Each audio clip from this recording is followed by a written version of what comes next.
In hierdie reeks begin ek elke keer met 'n aardige manier hoe iemand oorlede is. En vandag wil ek jou vertel wat gebeur het in Februarie 1995 in Sarasota, Florida. So 'n 13-jarige seun het by 'n vending machine in Sarasota naby waar hy gebly het gestaan. Hy wou 'n koeldrank gehad het. Al wat hy wou gehad het. Hy was by 'n vending machine, hy soek 'n koeldrank en hy gooi toe sy geld in hierdie vending machine. Maar wat gebeur, soos dit baie keer gebeur, die blikkie wil nie val nie. Met wie dit al gebeur? Dan hoe voel jy in daai oomblik? Wie van julle, toe dit gebeur het nie die vending machine geslaan nie? Wys my gou ja. Nie baie van ons nie. Nou, so, ons maak nou 'n grap daarvan, maar wat gebeur het is, hy het nou begin stamp aan hierdie vending machine en vorentoe en agtertoe laat hierdie blikkie kan val. En toe kom die ding vorentoe en toe val hy bo op hom en toe val hy hom mors dood. So, wag tot jy volgende week se storie hoor van hoe iemand oorlede is. So ek soek eienaardige maniere hoe mense doodgaan, net om vir jou te bewys dat nie een van ons ken die dag of die uur nie. Né?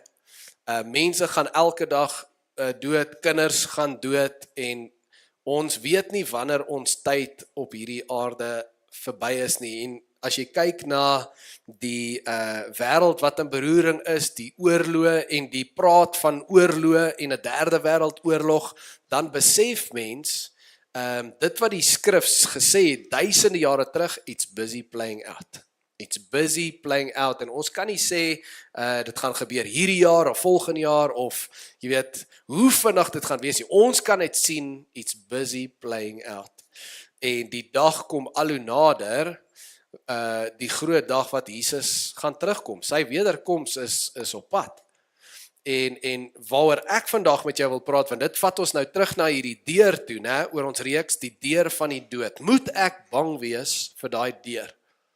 Soos ek lewe en ek besef ek gaan doodgaan, moet ek bang wees vir die dood? En die fokus vandag is vir my, moet ek bang wees vir oordeelsdag? Moet ek bang wees vir oordeelsdag? En ek wil bietjie met jou chat oor die regte gesindheid teenoor oordeelsdag, want oordeelsdag is op pad. So, die Bybel sê vir ons, daar kom 'n dag, om vir jou te verduidelik net wat oordeelsdag is, vir die van julle wat nie weet nie, daar kom 'n dag waar elkeen van ons, elke mens wat nog ooit geleef het, voor God gaan staan. En op daai dag gaan elke daad, elke woord, elke keuse wat jy gemaak het, gaan in die lig wees. Niks gaan in die geheim wees nie. Alles gaan oop wees. Dit gaan wees soos ek en God is hier en hier's 'n movie van my lewe wat afspeel alles. En miskien hier in die begin wil ek jou sommer gou vra, hoe voel jy oor dit? Hoe voel jy oor dit? Is jy bang vir dit? Miskien is dit die beter vraag. Is jy 'n bietjie bang vir dit? En miskien die belangrike vraag wat ek wil aanspreek vandag is, as kinders van die Here, moet ons bang wees vir dit? Moet ek en jy bang wees vir oordeelsdag? So, ek wil Bybel toe gaan. As jy jou Bybel hier het, kan jy saam met my oopmaak by 2 Korintiërs 5. As jy nie het nie, kan jy saam met my volg op die skerm. Een versie. Gaan ons net kyk na vers 10. En 2 Korintiërs 5 vers 10. En Paulus spreek dit hier aan, hy sê vir ons wat gaan gebeur vir die gelowige, né? Vir die gelowige. Ek praat nou hier vanoggend met kinders van die Here. Iemand wat gered is. Iemand wat sê, my saak met die Here is reg, so hoe moet ek kyk na die dood? Hoe moet ek kyk na oordeelsdag? Hy sê vir ons die volgende, ons moet immers almal voor die regterstoel van Christus verskyn, sodat, sê hy vir ons hoekom, sodat elkeen kan ontvang volgens wat hy tydens sy aardse lewe gedoen het. Of dit nou goed was of kwaad. Of dit nou goed was of kwaad. As mens hierdie woorde lees en jy praat oor oordeelsdag, die woord oordeelsdag het so 'n bietjie rilling in jou ruggraat, né? Dit is 'n bietjie 'n scary tipe woord. En selfs as mens hierdie skrif lees en jy lees van die regterstoel en jy dink aan 'n regter, dan het hierdie miskien 'n prentjie by jou van 'n hof en 'n judge.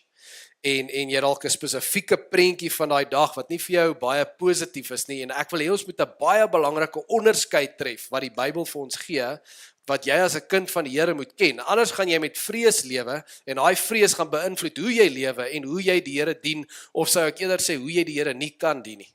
Want jy gaan verlam wees omdat jy net die hele tyd so bang is, jy weet nie of jy gered is nie. Ons behoort nie so te lewe nie. Die Here wil nie hê ons moet so lewe nie.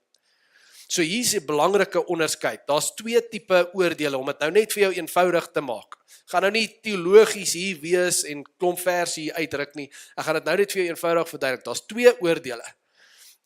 So ons kan sê daar's twee oordeelssessies wat gaan plaasvind.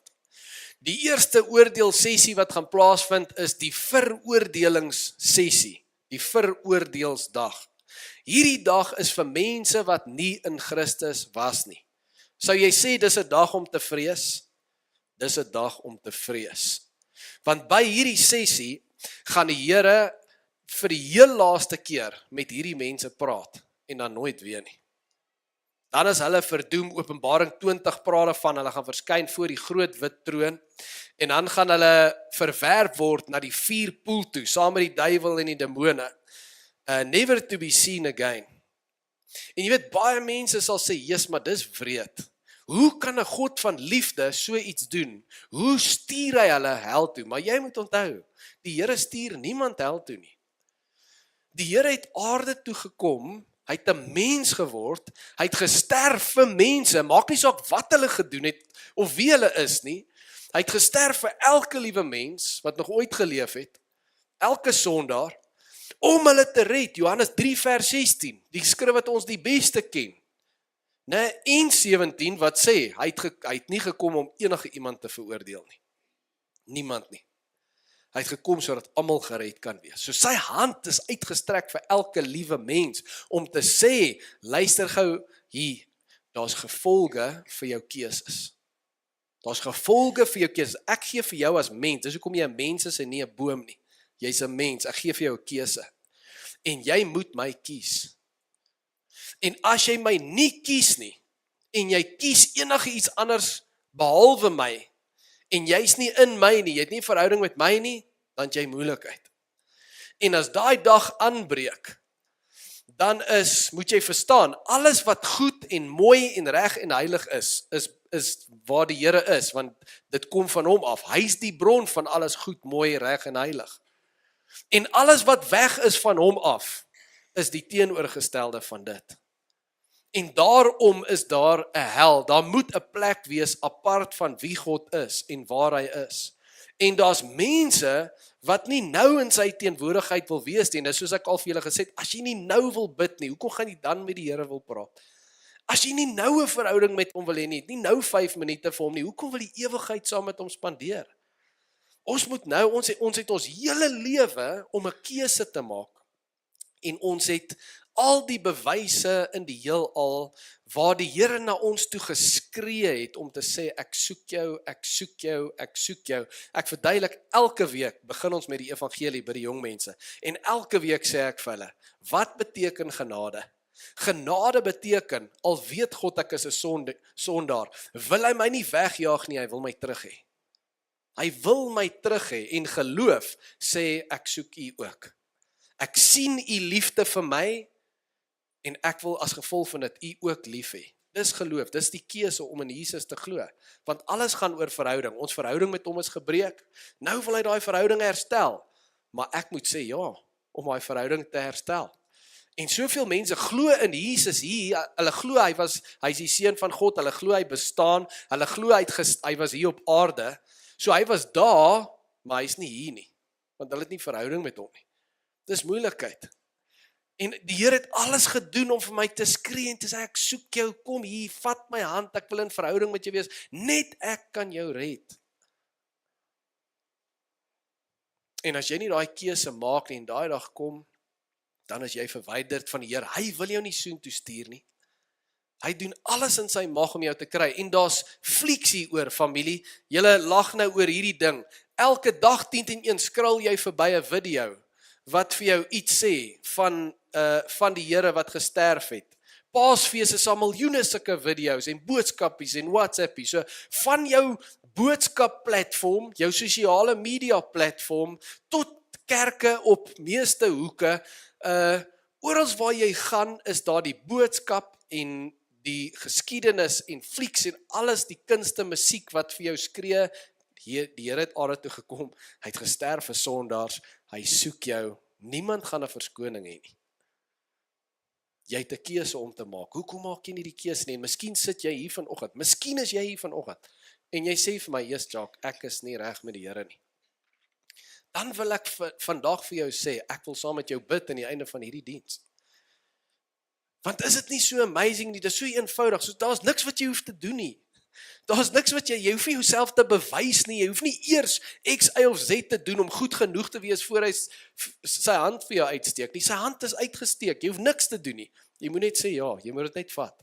Dan journey hy met jou. So hoekom, mens moet dit vir ons, hoekom sal mense nie sy hand vat nie? Vir watter rede? Vir een rede is ek wil my eie God wees. Ek trust nie wie hy is nie, en ek dink as iemand met daai tipe power, en dit kom baie keer van ouerhuis issues af, huweliks issues af, en jy dink, iemand met daai tipe power, ek ken nog net sulke mense in my lewe, abuse my nog net. So iemand met daai tipe power, gaan net in my lewe inkom, en hulle gaan my net abuse. En hulle wil beheer vat van hulle lewe, en daarom is die kerk so belangrik. En as ek sê die kerk is belangrik, bedoel ek nie net 'n pastoor wat die evangelie en die goeie nuus gesond preek, dat mense kan hoor wat God se hart regtig nie. Maar jy as die kerk wat uitgaan in Alberton en waar ook al jy vandaan kom, dat jy kan getuig en vir mense kan sê wie die Here regtig is. En hoor my hierso, dis so belangrik. As dit kom by evangelisasie, gaan dit nie daaroor dat jy net iemand van Jesus vertel nie, want ek dink, dis hoekom baie van ons stil bly in ons kultuur, want ons dink, maar hierdie mense weet van Jesus. Hulle is Christen, hulle het kruise in die huis, alles. So ek weet nie heeltemal wat gaan aan nie, maar hulle is Christene. Sy share, nou en dan share sy vir my 'n WhatsAppie en daai nou en dan speel hy die musiek en die goed.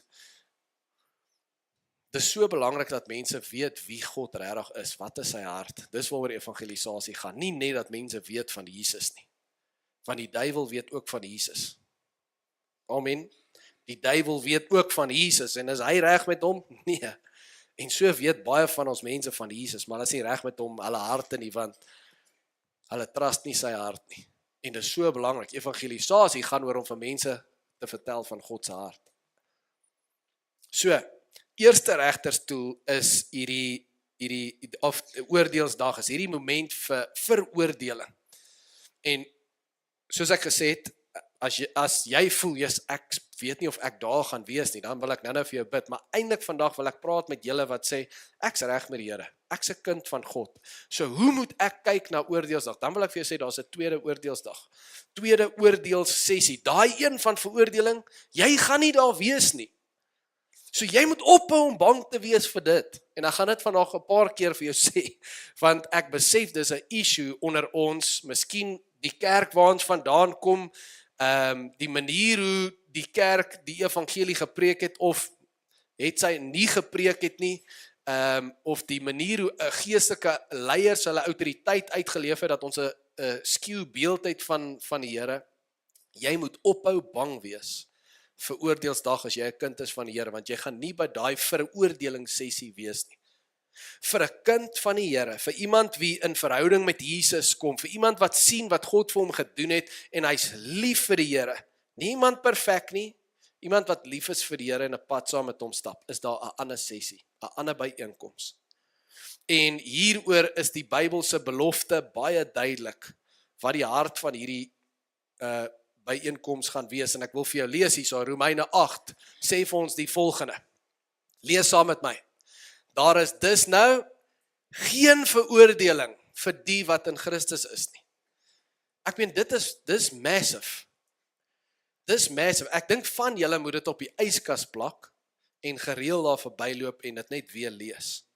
Kan ek jou gou vra om net persoonlik, kyk net na die skerm, lees dit net so 3 keer deur. Kyk wat staan vir jou uit elke keer miskien.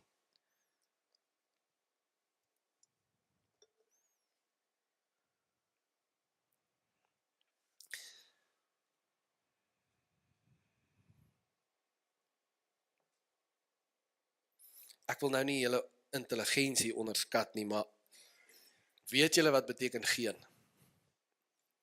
Beteken geen. Niks. Geen veroordeling. Geen, niks. Niks nie. Laat dit insink. Laat dit by jou insink. Daar's niks veroordeling vir jou as jy 'n kind van God is nie. Okay, Jacques, so op daai dag is daar niks van Jesus gaan nog kyk of maybe gaan ek hemel toe of maybe gaan ek hel toe. Nee, daai is mos besluit nou. Aan die kruis het hy betaal vir jou veroordeling, so dis verby, en as jy die dag toe jy hom kies, is daai, jou naam is in die boek, dis hoe dit is. Jy moenie bang wees vir daai dag nie. Jesus het daai prys vir jou betaal. So as dit dan nie gaan oor veroordeling nie, waaroor gaan hierdie ander byeenkoms? Sit vir my weer 2 Korintiërs 5 op asseblief. So hy sê, ons gaan verskyn voor die regterstoel van Christus. In Grieks is hierdie regterstoel, noem hulle die bema stoel. In Afrikaans is 'n goeie woord eintlik die beloningsstoel, want die regterstoel create 'n baie scary prentjie vir ons. Dit skets God as hierdie judge, en ja, hy is die regverdige regter, maar 'n judge, en ons het al te veel movies gekyk, so nou dink ons aan hom as hierdie kwaai ou judge wat daar sit, en hy kan net nie wag om iemand 'n verdict te gee, stronk toe met jou, gone. En onthou ons hierdie prentjie van die regterstoel as hierdie sessie waar ons in 'n hofsaak gaan instap. Ek kom in 'n hof in, en ek moet daar gaan sit as die aangeklaagde ou, en hy gaan nou besluit. Maar wat het die woord vir ons gesê, familie? Daar's geen veroordeling vir jou nie, so daai besluit is mos gemaak. So in plaas van regterstoel soos hierdie hofsaak prentjie, wil ek jou 'n nuwe prentjie gee. Kry 'n prentjie van 'n prysuitdeling. 'n Prysuitdeling in jou kop. Want die doel van die regterstoel gaan nou oor, hy sê dit vir ons, sodat elkeen kan ontvang volgens wat hy tydens sy lewe op aarde gedoen het. Met ander woorde, God is regverdig en liefdevol terselfdertyd. Hy's 'n trotse pa, so hy wil 'n prysuitdeling hou en vir elke kind beloon en gee volgens hoe hulle gelewe het op aarde. Alles wat jy vir die Here gedoen het, klein en groot, goedjies wat jy nie miskien eers besef jy doen nie, swak gewoontes waarmee jy gebreek het en jy besef nie eers meer jy doen dit nie, maar jy's persistent en jy hou aan en jy's committed, en vir jou is dit al deel van jou lewe, maar elke dag is die Here so trots op jou vir al daai goed, wil die Here 'n seremonie hou dat hy jou kan bless, dat hy jou kan beloon, dat hy jou kan vorentoe roep en sê, hier's wat ek sien in hierdie persoon, hier's wat hierdie persoon vir my gedoen het op aarde, wat hulle nie eers weet nie, en hy wil jou beloon vir dit. En ek dink wat baie belangrik hier is om te verstaan, sy hart is om te beloon, nie om te verneder nie. Nie om te verneder nie. Want van julle kan dalk nou dink, okay, maar Jesus Jacques, sê nou maar ek en jy is daar, of ek en hierdie ou is daar, en nou gaan jy dalk meer rewards kry as ek, of net nou kry ek meer rewards as jy, en dit gaan weird wees, soos gaan jy dan nie ongelukkig wees, ek dink ons almal gaan net happy wees in die hemel, en party mense se gedagte kan dadelik gaan na 'n vernederingstipe setup toe, gevoel, 'n vernederingsatmosfeer. God wil jou nie verneder nie. God wil jou beloon. God wil jou celebrate. En dis soos 'n rukkie terug, het Sky en Josh hulle prysuitdeling, en my kinders is nou nie van daai kinders, as hulle kry elkeen 1 sertifikaat, en hulle doen goed in dit wat hulle doen, maar daar is ander kinders wat, hulle sit letterlik kratte voor hulle, né? Vir, jy weet van daai wat jy by Westpac koop, die groot is, want dan soos trofees, en goed wat hulle daarin kom sit, is jy kan dit nie als dra nie, nie eers as 'n paar mense hulle kom help nie, so dan het hulle hierdie ding, die krat met al die trofees, met die medaljes en die sertifikate, stap hulle af. Nou, ek sit nie daar en ek dink, jy weet wat, hierdie is so vernederend vir Sky. Nou moet sy langs daai kind staan, en al wat hulle hier doen is hulle verneder my kind. Ek sit nie daar en ek dink dit nie. ek is net daar om my kind te celebrate. 1 sertifikaat, 2, dit maak nie vir my saak nie. Sy het hard gewerk, sy het haar beste gedoen en dis al wat saak maak. Sy verdien haar beloning. Die skool create 'n moment waar ons net as ouers kan kom, as geliefdes kan kom en sê, kom ons celebrate net ons kinders, kom ons sê net, hey, well done. Jy het hard gewerk hierdie jaar en die punt van die seremonie is net om opoffering te erken en te beloon. High five vir jou. High five vir jou. En dit is so belangrik dat mens God se hart in hierdie raak sien en daarmee saam hierdie ding van hou op om bang te wees vir dat jy dit nie gaan maak nie. Want as jy so bang is die hele tyd dat jy, ek weet nie of ek hemel toe gaan nie en is ek nou reg met die Here, is ek nie hierdie season voel ek bietjie beter, die volgende season voel ek weer bietjie down, 10 oor 'n spesifieke sonde of iets of as konflik in die familie of wat ook al, hou jy weer 'n down season en elke keer kyk jy na hoe goed jy doen. En as jy bietjie beter doen, dink jy slaag en as jy bietjie slegter doen, dan dink jy slaag nie. En is die hele tyd net hierdie ding van ek maak dit me. She loves me, he loves me, he loves me not. He loves me, he loves me not. En ek is so geskroef as 'n Christen dat ek kan nie lewe vir belonings nie. Want ek het nie vrymoedigheid nie, ek het nie confidence nie, ek het nie boldness nie. My geloof is geknak en die duiwel het dit reg gekry om my mindset heeltemal te knak oor hierdie ding. Want ek lewe die hele tyd in vrees. Die Here wil nie hê ons moet in vrees leef nie. En as ek daai vrees wegkry en ek kom met 'n confidence in wat? Nie in myself nie, in dit wat Jesus gedoen het, familie. Hoekom celebrate ons Paasfees? In dit wat Jesus gedoen het, in die afgehandelde werk van Christus en in dit wat hy vir my beloof in sy woord. Nie wat ek vir myself opmaak nie, in sy woord sê hy vir ons, daar's vir jou geen veroordeling nie. Hou bang wees. Lewe, Joel, kry belonings, gaan voluit, dan kan ek eers kom met 'n confidence, met 'n vrymoedigheid van God is hierdie mentor, hy is hierdie coach en hy is saam met my en hy wil my encourage en hy wil my optel. Hy gaan nie die hele tyd aan my nok as ek 'n fout maak nie, hy tel my op en hy help my en vir elke ding wat ek saam met hom doen en wat ek vir hom doen, is haar beloning. Nou kyk mens daai skrif, gaan gou vir my weer na daai skrif toe. En mens sien daar staan, sê okay, maar Jacques, daar staan, hy gaan my beloon, ek gaan ontvang volgens wat ek op aarde gedoen het, of dit nou goed was of kwaad. En ek het 'n paar van daai, so my vrou sal vir jou hele lys gee. So wat moet ek nou doen omtrent dit? Wat beteken dit? Gaan hy my straf vir die goed wat ek verkeerd doen? Gaan hy dit daar uitbring en hy gaan my verneder voor hom? What's up with that? En dan moet mens weer die konteks gaan kyk. In die Grieks beteken daai woord faulos. Dit beteken nutteloos of onproduktief. Met ander woorde, daar's 'n deel van jou lewe wat jy nie gelewe het vir hom nie. En kom ons weet gou eerlik, almal van ons mors tyd elke dag. Almal van ons mors tyd elke dag. En al wat hy probeer doen is, hierdie vers dien as 'n motivering, en daar's baie sulkes, né? En Jesus het baie sulkes, wat hy gesê het, hy, as ek terugkom, wat hy die gelykenis vertel, en sê, die eienaar los nou hierdie plek vir sy diensknegte, of hierdie ou gee vir hierdie diensknegte talente, hy gaan weg, hy kom terug, dan kyk hy wat hulle gedoen het, en al wat dit doen is, dit dien as motivering om vir ons te sê, hey, ek wil hê jy moet bewus wees van die feit dat ek is op pad terug. Daar gaan hierdie reward ceremony wees, en ek wil net hê jy moet weet, as jy jou tyd mors, dan mors jy jou belonings. As jy jou tyd mors op aarde, dan mors jy jou eie beloning. So ek wil jou net encourage en vir jou sê, alles word in account gevat. Alles wat jy gedoen het en nie gedoen het nie, en dan word dit vir jou bereken, ooreenkomstig met hoe jy geleef het, wat se belonings jy gaan kry. So moenie jou tyd mors nie. Moenie jou tyd mors nie. Kom kyk wat is vir my belangrik en kom lewe saam met my, dat ek jou kan help om belonings te kry. Met ander woorde, nou kan jy na die volgende een toe gaan, Walter. Dit help ons, skus Christo, dankie Christo. Dit help ons om met die regte gesindheid te lewe na daai deur. Want ek weet ek is op pad soontoe. Ek weet daar kom 'n dag wat my tyd verby is. Of Jesus kom dalk terug. En dan is dit verby.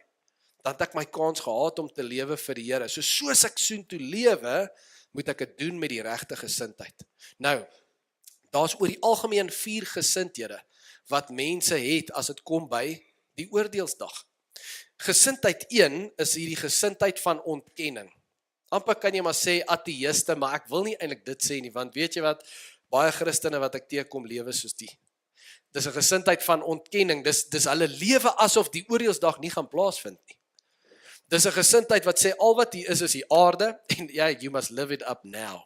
Jy moet nou lekker lewe, want daar's net een lewe en hier sê nou, you've only got one life, live it. Nike, just do it and do it now. Geniet alles wat jy doen dit net nou. Want die dag as jy dood is, dan is jy dood. Dan is alles verby. Nee, dan is alles nie verby nie. So die gesindheid van ontkenning, baie gevaarlik. Die gesindheid van vrees. En dis daai gesindheid van die Here is so kwaad, hy's hierdie judge, hy soek net iemand om sy frustrasie op uit te haal, en nou dat ek en jy die rede is dat sy seun moes sterf, papi, as ons daar aankom, dan ek het moeilikheid, want ek is deel van die rede dat Jesus moes sterf. So hy gaan vir ons pak slaag gee. Mense wat so bang is om oordeelsdag toe te gaan, hulle bid amper, Here asseblief, moenie laat vandag die einde van die wêreld wees nie, en ek wil nog net die rugby kyk een keer, en dit en dat, en alles is net, hier gaan dit okay wees, maar daai dag gaan scary wees. So bang vir die Here en vir oordeelsdag. Gesindheid 3 is een van goedkoop genade. Dis die goedkoop genade groep. So jy het 'n groep mense, Christene, wat genade iets maak wat dit glad nie is nie. In die een kant het jy nou daai vreesmense, hulle neek heeltemal daai kant toe en is 'n wanvoorstelling van wie God is. Hierdie mense gaan heeltemal na die ander kant toe en sê, weet jy wat? Kyk mos nou, Jesus het gesterf, né? So alles is nou kwaai. Daar is nie iets soos gevolge nie. Daar is nie iets soos straf nie. Daar is nie iets soos die hel nie. Niemand gaan hel toe nie. Almal is net gelyk. Daar gaan nie gevolge wees nie, daar gaan nie belonings wees nie. Ons almal, as ons doodgaan, gaan ons almal nou net hemel toe en ons almal gaan in limousines daar aankom en dan's alles net dieselfde net vir almal. Dis net hoe dit is. En die ding is, dis nie wat die Bybel sê nie. Al twee daai nommer 2 en 3 is 'n wanvoorstelling van wie God is. Want die een sê hy's hierdie persoon met hierdie heavy issues, hierdie pa wat drink en wat net wil iemand abuse en seer maak en hierdie issues het, en die ander een is maak asof hy net hierdie surfer dude is wat op dagga is en nie worry vir niks nie. Whatever julle doen is fine. It's fine, cool, lekker. En eendag gaan ek die hemel vir julle reg hê en julle kom chill hier op 'n couch saam met my, alles is net fine. Al twee daai is wanvoorstellings van wie God is. Gesindheid 4 is 'n gesindheid van dankbare en nederige verantwoordelikheid. Dankbare en nederige verantwoordelikheid. Dankbaar want ek sien wat Jesus vir my gedoen het en ek verdien dit nie. En nou kom ek met nederigheid want ek besef dat ek het 'n sondige natuur. En al het hy nou vir my gesterf en ek sy kind en ek weet ek gaan hemel toe. Is ek humble want ek weet ek kan nog steeds seer maak, né? Kan ek nog steeds my huweliksmaat seer maak al gaan ek hemel toe? Verseker. Kan ek nog steeds 'n swak voorbeeld wees vir my kinders al gaan ek hemel toe? Verseker. So dis so belangrik dat ons humble bly in ons journey met die Here en dan verantwoordelik. Want ek besef die genade van die Here, dit spreek my vry volgens Romeine 8 van veroordeling. So ek is nie meer bang vir veroordeling nie. Ek gaan hemel toe. Ek het 'n verhouding met Jesus, maar dit spreek my nie vry van verantwoordelikheid nie. Want hoe ek lewe op hierdie aarde het 'n effek op hier en op eendag. Hy sê dan vir my, hoe jy lewe bepaal jou belonings. So moenie jou tyd mors nie. Kom lewe vir my dat jy vir jou skatte in die hemel bymekaar kan maak. Nou weet ek, dis so groot verantwoordelikheid, want nie net is dit vir my nie, hier Sheldon en Leonie. Hoe hulle lewe, gaan nie net vir hulle elkeen self belonings in die hemel opgaar nie, maar hulle stel nou 'n voorbeeld vir Carly en Mieke oor hoe om te lewe, dat hulle vir hulle weer skatte in die hemel bymekaar kan maak en nie lewe net asof al wat daar is die aarde nie. En nie net dit nie, maar as hulle dit vir hulle leer, kan hulle dit weer vir hulle kindertjies leer. 'n Paar jaar, ek wil nou sê 20 jaar, maar ons 20, 30 jaar down the line kan hulle dit weer vir hulle kinders leer en dan weer 20, 30 jaar down the line vir hulle kinders en so maak jou lewe 'n effek in geslagte wat kom. Miskien kom Jesus oor 1000 jaar eers. En dan watse effek het jou lewe gehad op jou nageslag? Dat hulle besef, hey, hierdie is nie al wat daar is nie. Ons moet lewe vir Jesus. Ons is op pad hemel toe en daar's 'n dag wat hy ons gaan beloon. So ek lewe met daai verantwoordelikheidsin op my en dan nog meer as dit, besef ek dat hoe ek lewe en hoe ek praat en hoe ek God verteenwoordig in elke vertrek waarin ek kom in hierdie dorp en buite, wys vir mense iets van 'n verhouding met Jesus. Wys vir mense iets van God se hart en hoekom is dit belangrik? Want luister net, as jy dit nie weet nie, hoor mooi hier vanoggend wat ek vir jou sê. Jy het die vermoë en die geleentheid om iemand se verhouding met Jesus te beïnvloed. En weet jy wat beteken dit? Dit beteken jy kan beïnvloed of hulle hemel of hel toe gaan. En daar is nie 'n groter verantwoordelikheid as dit nie. Daar's nie 'n groter verantwoordelikheid op hierdie planeet as dit nie. Om te beïnvloed of iemand kan hemel toe gaan of hel toe. Om intentioneel te lewe dat hoe ek lewe, hoe ek praat, hoe ek myself dra, my gesin, alles verteenwoordig Jesus en dit wat ons wys van God se hart kan iemand of nader aan Jesus trek of verder van hom wegvat. En hoe verder hulle van hom wegvat, hoe meer kom hy dag vir hulle nader wat hulle gaan die veroordeel sessie toe gaan en nie na die beloning sessie toe nie. Ek kan dit beïnvloed. So ek lewe nie met vrees nie, maar ek lewe absoluut met hierdie verantwoordelikheidsin. En ek doen dit uit 'n plek uit van dankbaarheid en ek wil dit weer sê, familie, jy moenie bang wees vir oordeelsdag nie. Jy moenie bang wees vir die dood nie. Jy moenie bang wees vir die Here nie. Hy's 'n liefdevolle Vader en hy wil die beste vir jou hê. En ja, partykeer kom hy met 'n harde stem. Hy moet. As 'n pa liefdevol is, dan moet hy dit doen. Anders was hy nie liefdevol nie as hy alsmaar net toelaat. En hy weet dit gaan gevolge hê wat jou gaan seermaak en jou kinders gaan seermaak. Hy moet baie keer kom en sê, kyk wat doen jy hier? Hierdie gewoonte van jou, hierdie ding in jou lewe, dit gaan seermaak. Dis nou 'n geheim, dit gaan nie 'n geheim bly nie. Dit steel van jou belonings. Dit steel van jou verhouding met my. Dit gaan 'n effek hê op jou kinders. Miskien nie nou nie, miskien oor 'n jaar, miskien oor 10 jaar. Hanteer daai ding nou. Kom gee dit vir my, kom ons sort dit uit. Ons moenie bang wees nie en ons moet net besef, hierdie liefdevolle Vader van ons, hy wil die beste vir ons hê. En ons moet ons lewe in sy hande kom sit en sê, Here, help my. Ek wil met dankbaarheid en met nederigheid wil ek hierdie verantwoordelikheid van my opneem en met passie vir u lewe. En as daai ding by jou posvat, as daai ding slat, if that thing comes home, dan begin jy anders lewe. Jy lewe nie meer om net te probeer om hemel toe te gaan nie. Jy begin momentum kry in jou geestelike lewe. Jy begin 'n sense of purpose kry. Selfs wanneer dit moeilik gaan met jou in die lewe en jy gaan deur 'n moeilike season, dan is daai jou motivering. Want daai goedjies wat nou op en af gaan, dit gaan hier bly, maar die dag as jy hemel toe gaan, dan is daar ander goed wat belangriker is. Inteendeel, dis wanneer ons in ons moeilikste seisoene geloof het en die Here dien en aanhou, dat ons moet weet, ons Vader sien dit en hy gaan dit wat doen? Hy gaan dit beloon. Dis in daai seasons wat ek aanhou en ek bid en ek vertrou hom en ek bid vir ander mense en ek dien nog steeds en gee vir myself wat my Vader het sien en dit sê hy gaan dit beloon. Al sien geen ander mense dit, sê Jesus in Matteus 6. Jou Vader wat sien wat verborge is, wat sien wat jy in die geheim doen. Hy sien dit en wat gaan hy doen? Hy gaan dit beloon hier en eendag. Dit moet ons grootste dryfveer wees, is dat my Vader sien en wat is sy hart?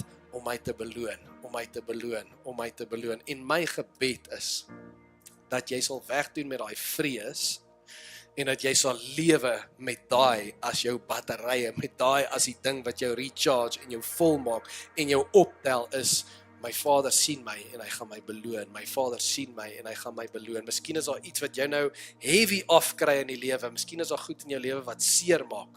Kan ek vir jou sê, daai goed is tydelik, dit gaan hier bly, maar die belonings wat jou Vader vir jou gaan gee, gaan ewig wees.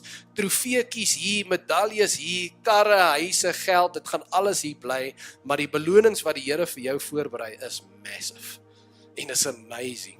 En dit moet jou dryfveer wees, dit moet jou identiteit moet vloei uit dit uit, as ek is 'n kind van die Almagtige God. En my plek is secure by hom. En nie net gaan ek soontoe nie, maar hy is nou hier by my.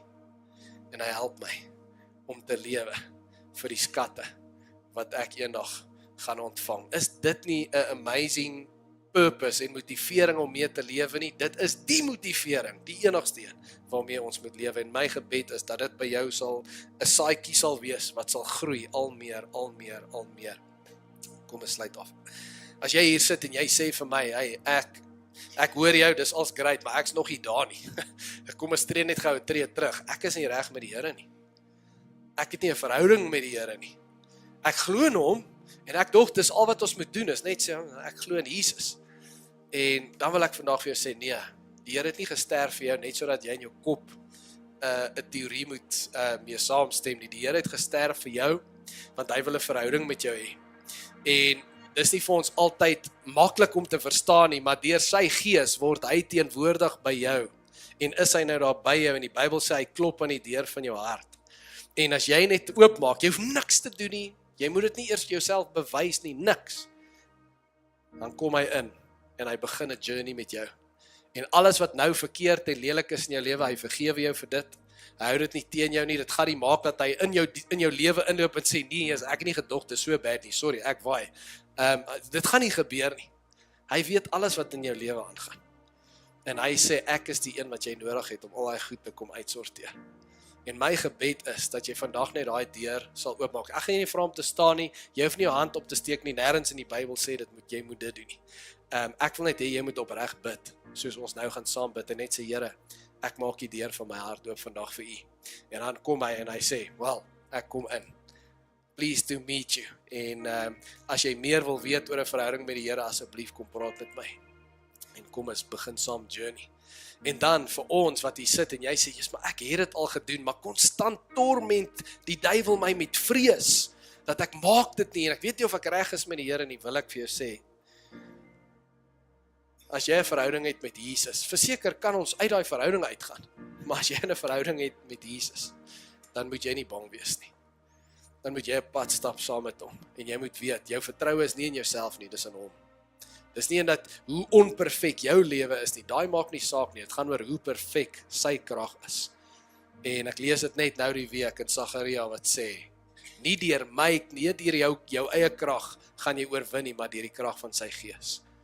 En mag jy met 'n confidence begin lewe, wat weet, hy gaan jou help om jou skatte bymekaar te maak vir die hemel. Kom ons bid saam. Here, vanoggend is ons hier saam, 'n groep van u kinders, en u sien elke hart hier. En u sien die harte wat sê, Jesus, ek weet nie of ek reg is met u nie, ek het al gebid, ek glo in u, ek gaan nou na die kerk toe, maar as ek eerlik is, het ek nie 'n verhouding met u nie, ek maak nie tyd vir u nie. My gebed is dat daai mense op hierdie oomblik net so groot hak sal voel. Van 'n pa wat lief is vir hulle. Wat sê ek wil, jy moet terugkom huis toe.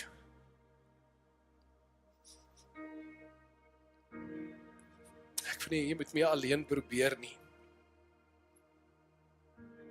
Jy hoef niks vir my te bewys nie. Ek wil vir jou bewys hoe lief is ek vir jou. Dis hoekom ek kom sterf het aan daai kruis. En al wat ek wil hê is, jy moet dit net sien en jou hart vir my oopmaak, dat ons weer by mekaar kan uitkom. Here, druk daai mense styf vas. En laat daai versoening nou in hierdie vertrek, in hierdie moment plaasvind. Dankie, Here Jesus. Dankie, Heilige Gees, dat u nou teenwoordig word by mense wat honger en dors na u. Here, my gebed is, soos u in elkeen van ons harte is, dat u daai vrees sal kom wegvat, wat ons het vir die dag as ons sterf, en vir die oordeelsdag, omdat ons issues het in ons beeld van u.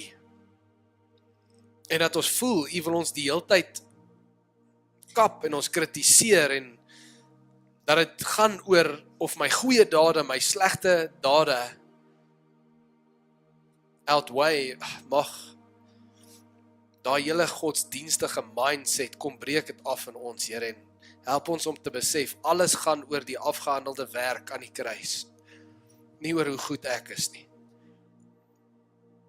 En eers as ek dit met alles in my glo en vertrou, onverdiend gee U vir my daai gawe, gaan my geestelike lewe begin, en gaan ek sterk word, en gaan ek vrymoedigheid hê, en gaan ek kan vrug dra soos U wil hê ek moet, want dan gaan ek my lewe vir U oopmaak, want dan gaan ophou bang wees vir U. My gebed is dat hierdie hele seisoen vorentoe, deur Paasfees, dat U daai vrees sal kom breek, stukkie vir stukkie elke week uit ons harte uit. En dat ons U kan sien, en dat ons U woord kan sien, soos U wil hê ons moet. Dankie vir U hart. Dankie dat ons U woord kan oopmaak, en nie net reëls lees nie, nie net van U kop hoor nie, maar ons hoor van U hart. En Heilige Gees, dat U met elke hart hier ontmoet, dat ons met vrymoedigheid hier kan wegstap, met iets vars, dat ons hierdie week kan aanpak, nie met emosie nie, maar met iets solid, met iets geestelik, met iets hier dieper, met U wat by my is, wat 'n lewende woord in my inblaas. En ek weet, as ek verantwoordelikheid vat, en ek leef dit uit, gaan dit nie net my lewe beïnvloed nie, maar my gesin, en oral waar ek kom, gaan dit aanraak. En dis wat ons wil hê. Dis die verskil wat ons vir U wil maak in hierdie wêreld. Mense hier buite het U so nodig. Kom maak ons vol, laat ons oorloop, oral waar ons gaan. Ons het U lief, en as U kinders, sê ons vanoggend saam in Jesus naam. Amen.